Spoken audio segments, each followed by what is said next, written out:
श्रीगणेशाय नमः।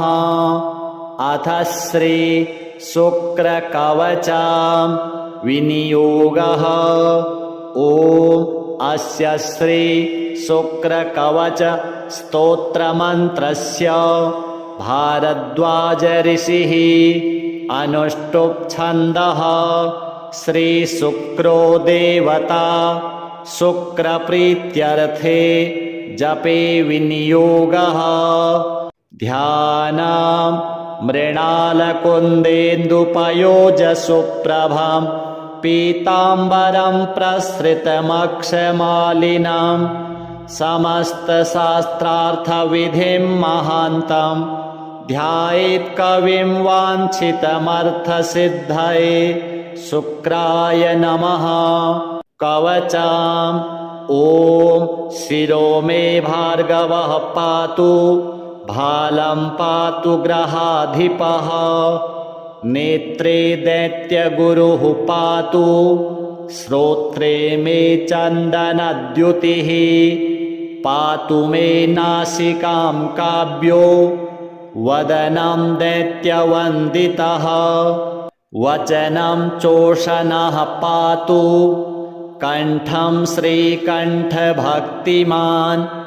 भुजौ तेजोनिधिः पातु, कुक्षिं पातु मनोरजः। नाभिं भृगुसुतः पातु, मध्यं पातु महीप्रियः। कटिं मे पातु विश्वात्मा,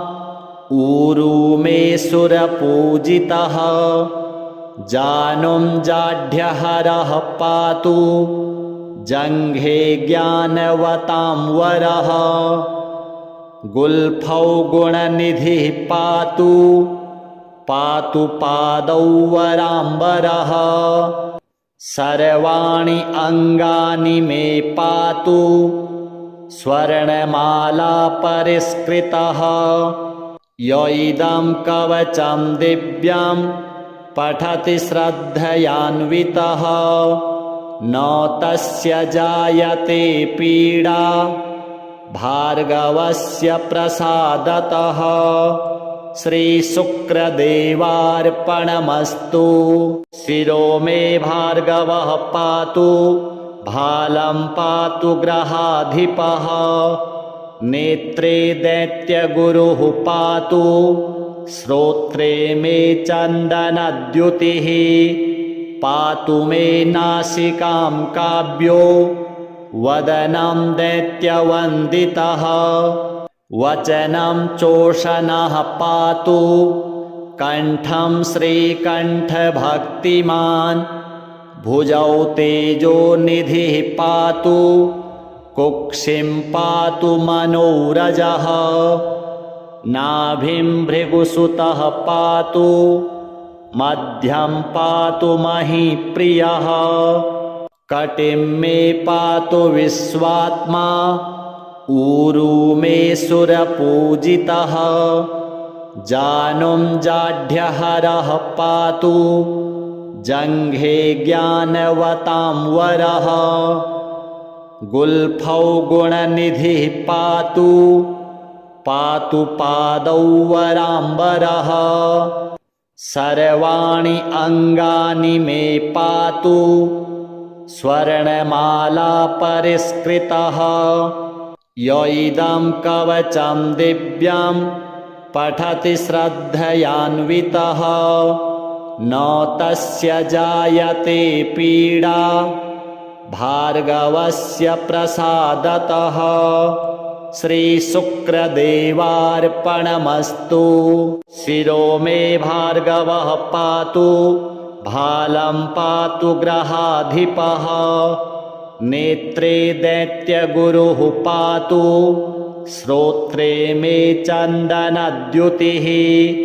पातु मे नासिकां काव्यो, वदनं दैत्यवन्दितः। वचनं चोषणः पातु, कण्ठं श्रीकण्ठभक्तिमान्। भुजौ तेजोनिधिः पातु, कुक्षिं पातु मनोरजः नाभिं भृगुसुतः पातु मध्यं पातु महीप्रियः कटिं मे पातु विश्वात्मा ऊरू मे सुरपूजितः जानुं जाढ्यहरः पातु जङ्घे ज्ञानवतां वरः गुल्फौ गुणनिधिः पातु पातु पादौ वराम्बरः सर्वाणि अङ्गानि मे पातु स्वर्णमाला परिष्कृतः य इदं कवचं दिव्यं पठति श्रद्धयान्वितः न तस्य जायते पीडा भार्गवस्य प्रसादतः श्रीशुक्रदेवार्पणमस्तु। शिरो मे भार्गवः पातु भालं पातु ग्रहाधिपः नेत्रे दैत्यगुरुः पातु श्रोत्रे मे चन्दनद्युतिः पातु मे नासिकां काव्यो वदनं दैत्यवन्दितः वचनं चोषणः पातु कण्ठं श्रीकण्ठभक्तिमान् भुजौ तेजोनिधिः पातु कुक्षिं पातु मनोरजः नाभिं भृगुसुतः पातु मध्यं पातु महीप्रियः कटिं मे पातु विश्वात्मा ऊरू मे सुरपूजितः जानुं जाढ्यहरः पातु जङ्घे ज्ञानवतां वरः गुल्फौ गुणनिधिः पातु पातु पादौ वराम्बरः सर्वाणि अङ्गानि मे पातु स्वर्णमाला परिष्कृतः य इदं कवचं दिव्यं पठति श्रद्धयान्वितः न तस्य जायते पीडा भार्गवस्य प्रसादतः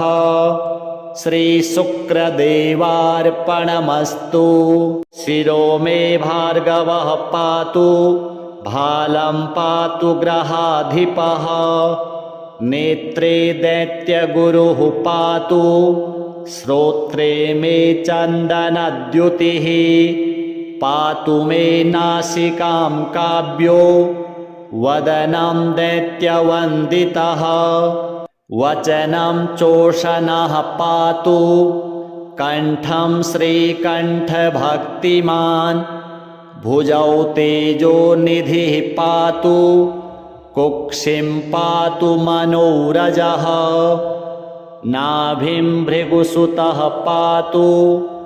मध्यं पातु महीप्रियः कटिं मे पातु विश्वात्मा ऊरू मे सुरपूजितः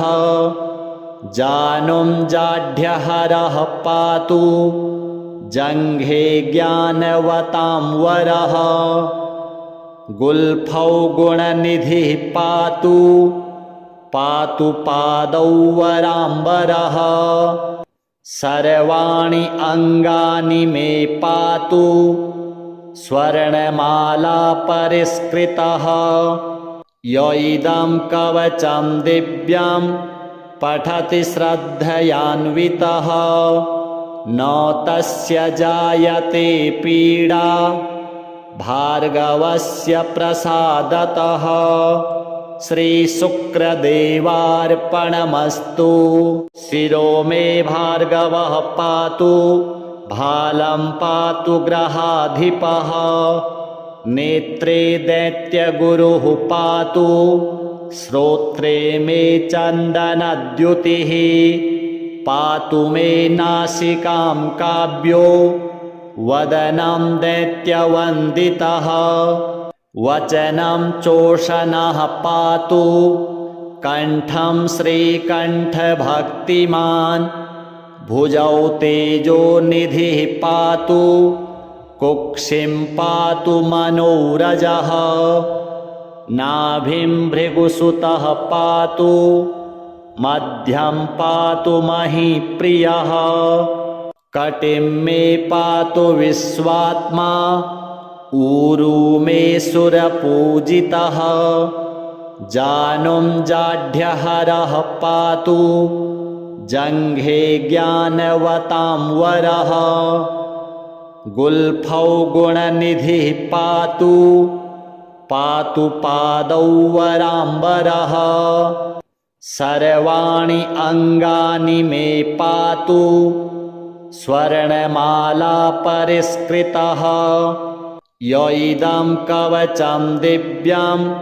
पठति श्रद्धयान्वितः न तस्य जायते पीडा भार्गवस्य प्रसादतः श्रीशुक्रदेवार्पणमस्तु शिरो मे भार्गवः पातु भालं पातु ग्रहाधिपः नेत्रे दैत्यगुरुः पातु श्रोत्रे मे चन्दनद्युतिः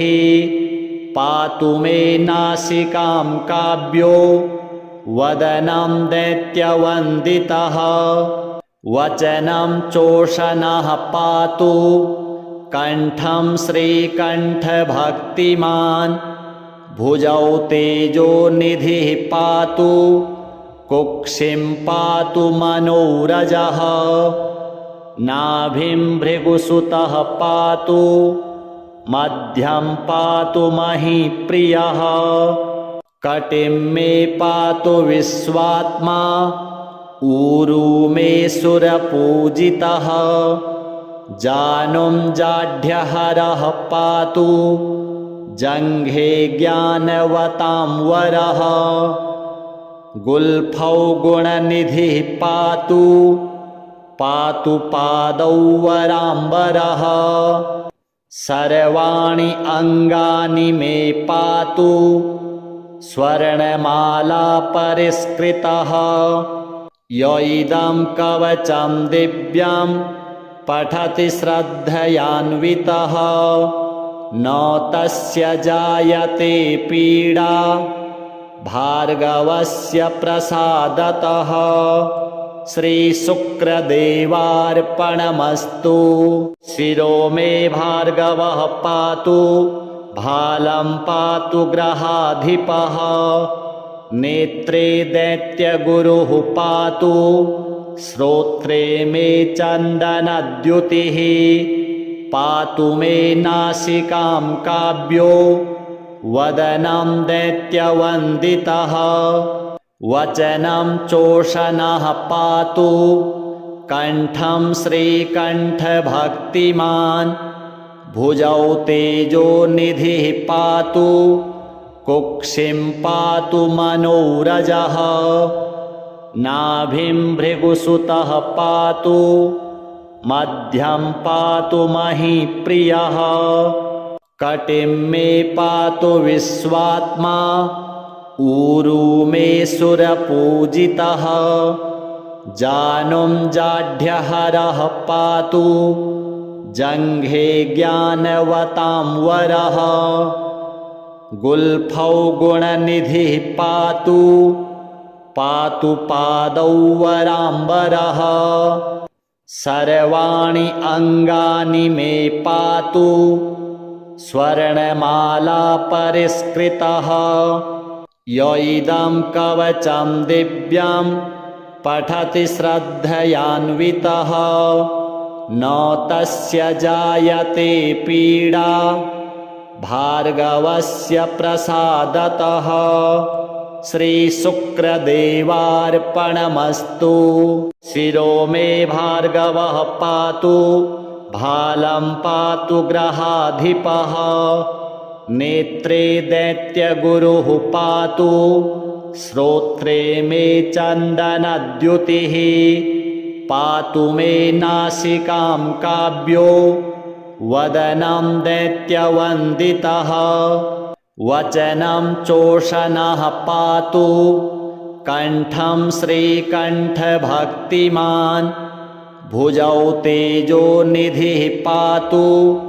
कुक्षिं पातु मनोरजः नाभिं भृगुसुतः पातु मध्यं पातु महीप्रियः कटिं मे पातु विश्वात्मा ऊरू मे सुरपूजितः जानुं जाढ्यहरः पातु जङ्घे ज्ञानवतां वरः गुल्फौ गुणनिधिः पातु पातु पादौ वराम्बरः सर्वाणि अङ्गानि मे पातु स्वर्णमाला परिष्कृतः य इदं कवचं दिव्यं पठति श्रद्धयान्वितः न तस्य जायते पीडा भार्गवस्य प्रसादतः श्रीशुक्रदेवार्पणमस्तु शिरो मे भार्गवः पातु भालं पातु ग्रहाधिपः नेत्रे दैत्यगुरुः पातु श्रोत्रे मे चन्दनद्युतिः पातु मे नासिकां काव्यो वदनं दैत्यवन्दितः वचनं चोषणः पातु कण्ठं श्रीकण्ठभक्तिमान् भुजौ तेजोनिधिः पातु कुक्षिं पातु मनोरजः नाभिं भृगुसुतः पातु मध्यं पातु महीप्रियः कटिं मे पातु विश्वात्मा ऊरू मे सुरपूजितः जानुं जाढ्यहरः पातु जङ्घे ज्ञानवतां वरः गुल्फौ गुणनिधिः पातु पातु पादौ वराम्बरः सर्वाणि अङ्गानि मे पातु स्वर्णमाला परिष्कृतः य इदं कवचं दिव्यं पठति श्रद्धयान्वितः न तस्य जायते पीडा भार्गवस्य प्रसादतः श्रीशुक्रदेवार्पणमस्तु शिरो मे भार्गवः पातु भालं पातु ग्रहाधिपः नेत्रे दैत्यगुरुः पातु श्रोत्रे मे चन्दनद्युतिः पातु मे नासिकां काव्यो वदनं दैत्यवन्दितः वचनं चोषणः पातु कण्ठं श्रीकण्ठभक्तिमान् भुजौ तेजोनिधिः पातु कुक्षिं पातु मनोरजः नाभिं भृगुसुतः पातु मध्यं पातु महीप्रियः कटिं मे पातु विश्वात्मा ऊरू मे सुरपूजितः जानुं जाढ्यहरः पातु जङ्घे ज्ञानवतां वरः गुल्फौ गुणनिधिः पातु पातु पादौ वराम्बरः सर्वाणि अङ्गानि मे पातु स्वर्णमाला परिष्कृतः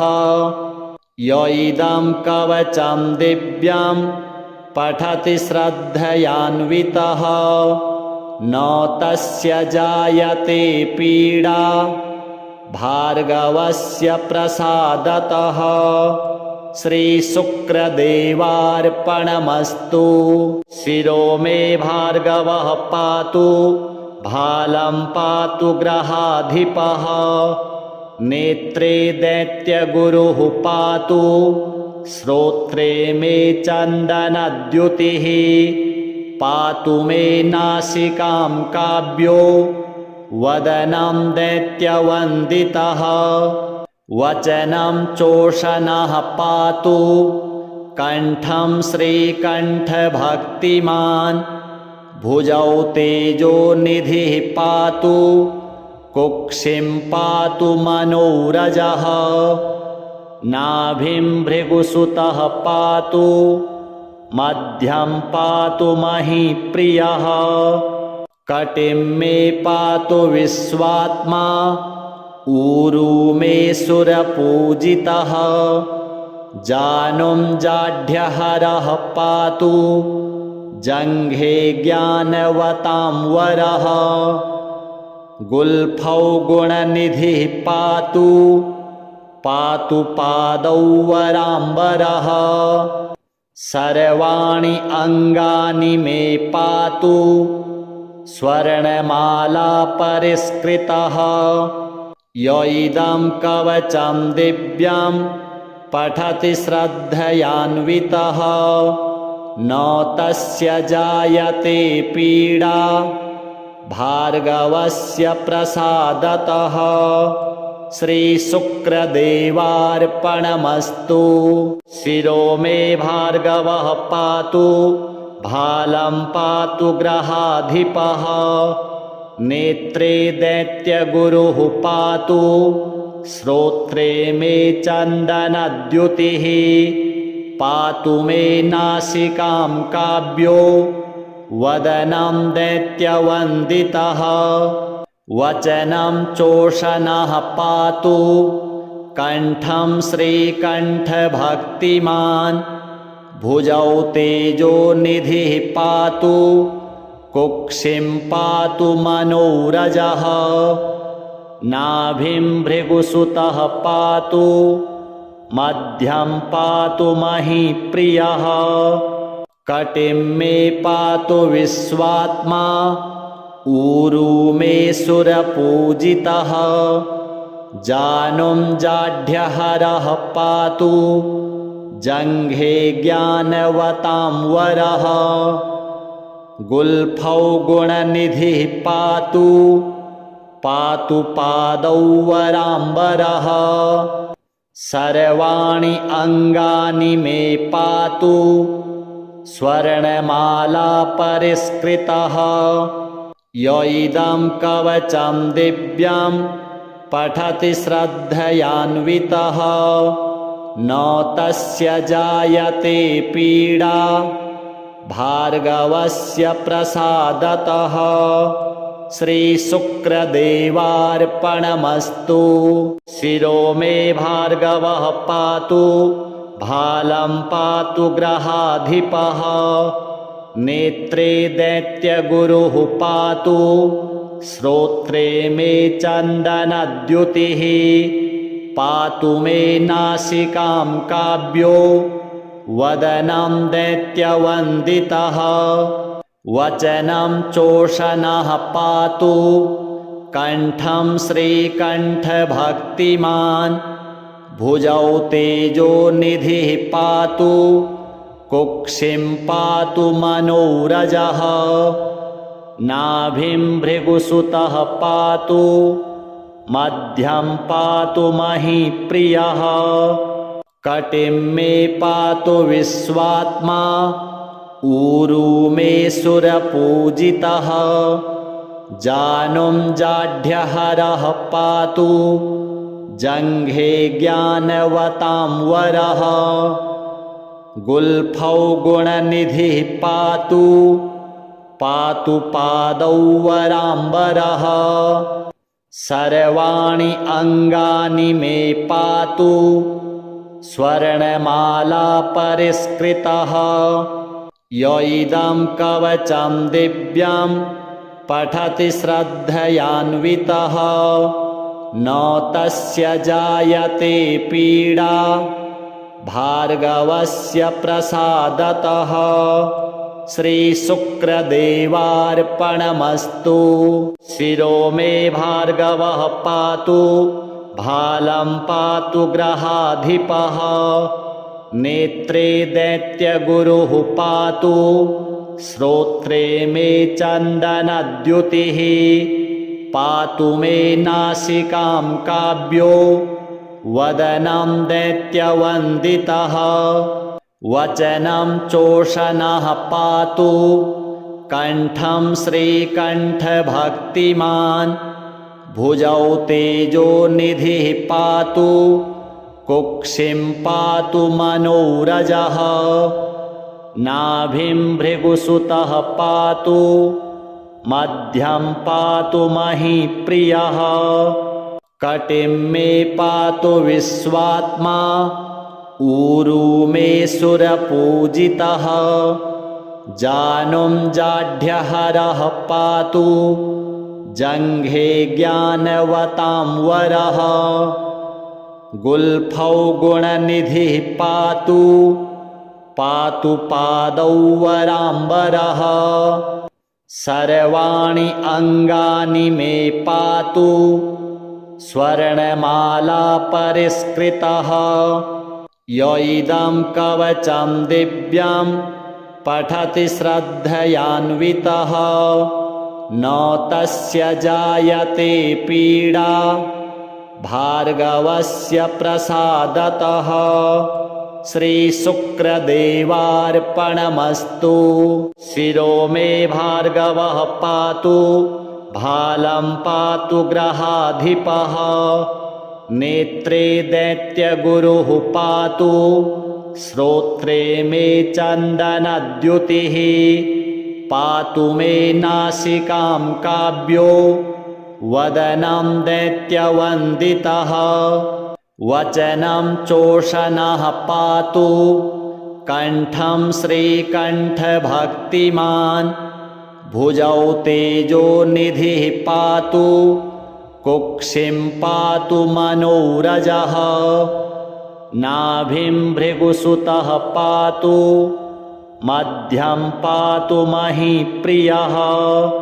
कटिं मे पातु विश्वात्मा ऊरू मे सुरपूजितः जानुं जाढ्यहरः पातु जङ्घे ज्ञानवतां वरः गुल्फौ गुणनिधिः पातु पातु पादौ वराम्बरः सर्वाणि अङ्गानि मे पातु स्वर्णमाला परिष्कृतः य इदं कवचं दिव्यं पठति श्रद्धयान्वितः न तस्य जायते पीडा भार्गवस्य प्रसादतः श्रीशुक्रदेवार्पणमस्तु शिरो मे भार्गवः पातु भालं पातु ग्रहाधिपः नेत्रे दैत्यगुरुः पातु श्रोत्रे मे चन्दनद्युतिः पातु मे नासिकां काव्यो वदनं दैत्यवन्दितः वचनं चोषणः पातु कण्ठं श्रीकण्ठभक्तिमान् भुजौ तेजोनिधिः पातु कुक्षिं पातु मनोरजः नाभिं भृगुसुतः पातु मध्यं पातु महीप्रियः कटिं मे पातु विश्वात्मा ऊरू मे सुरपूजितः जानुं जाढ्यहरः पातु जङ्घे ज्ञानवतां वरः गुल्फौ गुणनिधिः पातु पातु पादौ वराम्बरः सर्वाणि अङ्गानि मे पातु स्वर्णमाला परिष्कृतः य इदं कवचं दिव्यं पठति श्रद्धयान्वितः न तस्य जायते पीडा भार्गवस्य प्रसादतः श्रीशुक्रदेवार्पणमस्तु शिरो मे भार्गवः पातु भालं पातु ग्रहाधिपः नेत्रे दैत्यगुरुः पातु श्रोत्रे मे चन्दनद्युतिः पातु मे नासिकां काव्यो वदनं दैत्यवन्दितः वचनं चोषणः पातु कण्ठं श्रीकण्ठभक्तिमान् भुजौ तेजोनिधिः पातु कुक्षिं पातु मनोरजः नाभिं भृगुसुतः पातु मध्यं पातु महीप्रियः कटिं मे पातु विश्वात्मा ऊरू मे सुरपूजितः जानुं जाढ्यहरः पातु जङ्घे ज्ञानवतां वरः गुल्फौ गुणनिधिः पातु पातु पादौ वराम्बरः सर्वाणि अङ्गानि मे पातु स्वर्णमाला परिष्कृतः य इदं कवचं दिव्यं पठति श्रद्धयान्वितः न तस्य जायते पीडा भार्गवस्य प्रसादतः श्रीशुक्रदेवार्पणमस्तु शिरो मे भार्गवः पातु भालं पातु ग्रहाधिपः नेत्रे दैत्यगुरुः पातु श्रोत्रे मे चन्दनद्युतिः पातु मे नासिकां काव्यो वदनं दैत्यवन्दितः वचनं चोषणः पातु कण्ठं श्रीकण्ठभक्तिमान् भुजौ तेजोनिधिः पातु कुक्षिं पातु मनोरजः नाभिं भृगुसुतः पातु मध्यं पातु महीप्रियः कटिं मे पातु विश्वात्मा ऊरू मे सुरपूजितः जानुं जाढ्यहरः पातु जङ्घे ज्ञानवतां वरः गुल्फौ गुणनिधिः पातु पातु पादौ वराम्बरः सर्वाणि अङ्गानि मे पातु स्वर्णमाला परिष्कृतः य इदं कवचं दिव्यं पठति श्रद्धयान्वितः न तस्य जायते पीडा भार्गवस्य प्रसादतः श्रीशुक्रदेवार्पणमस्तु शिरो मे भार्गवः पातु भालं पातु ग्रहाधिपः नेत्रे दैत्यगुरुः पातु श्रोत्रे मे चन्दनद्युतिः पातु मे नासिकां काव्यो वदनं दैत्यवन्दितः वचनं चोषणः पातु कण्ठं श्रीकण्ठभक्तिमान् भुजौ तेजोनिधिः पातु कुक्षिं पातु मनोरजः नाभिं भृगुसुतः पातु मध्यं पातु महीप्रियः कटिं मे पातु विश्वात्मा ऊरू मे सुरपूजितः जानुं जाढ्यहरः पातु जङ्घे ज्ञानवतां वरः गुल्फौ गुणनिधिः पातु पातु पादौ वराम्बरः सर्वाणि अङ्गानि मे पातु स्वर्णमाला परिष्कृतः य इदं कवचं दिव्यं पठति श्रद्धयान्वितः न तस्य जायते पीडा भार्गवस्य प्रसादतः श्रीशुक्रदेवार्पणमस्तु शिरो मे भार्गवः पातु भालं पातु ग्रहाधिपः नेत्रे दैत्यगुरुः पातु श्रोत्रे मे चन्दनद्युतिः पातु मे नासिकां काव्यो वदनं दैत्यवन्दितः वचनं चोषणः पातु कण्ठं श्रीकण्ठभक्तिमान् भुजौ तेजोनिधिः पातु कुक्षिं पातु मनोरजः नाभिं भृगुसुतः पातु मध्यं पातु महीप्रियः कटिं मे पातु विश्वात्मा ऊरू मे सुरपूजितः जानुं जाढ्यहरः पातु जङ्घे ज्ञानवतां वरः गुल्फौ गुणनिधिः पातु पातु पादौ वराम्बरः सर्वाणि अङ्गानि मे पातु स्वर्णमाला परिष्कृतः य इदं कवचं दिव्यं पठति श्रद्धयान्वितः